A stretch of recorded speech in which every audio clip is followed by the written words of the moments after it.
ഏകദേശം ഒരു വർഷം മുമ്പ് സോവറിൻ ഗോൾഡ് ബോണ്ടിന്റെ ഇഷ്യൂയെ കുറിച്ച് ഞാൻ കുറച്ച് വീഡിയോസ് ചെയ്തിട്ടുണ്ടായിരുന്നു. ഇപ്പോഴും അതിനെക്കുറിച്ച് അറിയാനായിട്ട് ഒരുപാട് ആളുകൾ നമ്മളെ വിളിക്കുന്നുണ്ട്, ചോദിക്കുന്നുണ്ട്.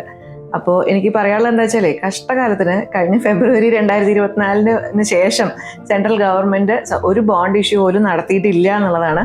അതിന്റെ പിന്നിലുള്ള കാരണം ഞാൻ മനസ്സിലാക്കുന്നത് ഇതാണ്. അതായത് വാങ്ങിയവർക്കൊക്കെ ഒരുപാട് ലാഭമായെങ്കിലും ഗവൺമെന്റിന് ഇത് വലിയ ഒരു ഹൈ കോസ്റ്റ് ലോണായി മാറി.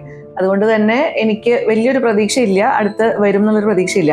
അപ്പോൾ ഡിജിറ്റലായിട്ട് ഒരു ഇൻവെസ്റ്റ്മെന്റ് എന്നുള്ള രീതിയിൽ ഗോൾഡിലേക്ക് ഇൻവെസ്റ്റ് ചെയ്യാൻ താല്പര്യമുള്ളവർക്ക് വേറെ നല്ലൊരു ഓപ്ഷനാണ് ഗോൾഡ് മ്യൂച്വൽ ഫണ്ട് എന്ന് പറയുന്നത്.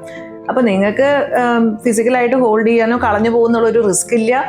എത്ര ചെറിയ ഒരു എമൗണ്ടിന് വേണമെങ്കിൽ നിങ്ങൾക്ക് വാങ്ങാം. മാസം മാസം നിങ്ങൾക്ക് SIP ആയിട്ടും നിങ്ങൾക്ക് ഇതിൽ ചെയ്യാം.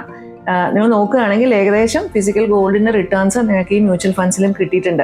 അതുകൊണ്ട് ഒന്നും കൂടെ പറയുന്നു, ഒരു ഇൻവെസ്റ്റ്മെന്റ് എന്നുള്ള നിലയ്ക്ക് സ്വർണത്തിലേക്ക് നിക്ഷേപിക്കാൻ താല്പര്യമുള്ളവർക്ക് gold mutual funds is A very good option.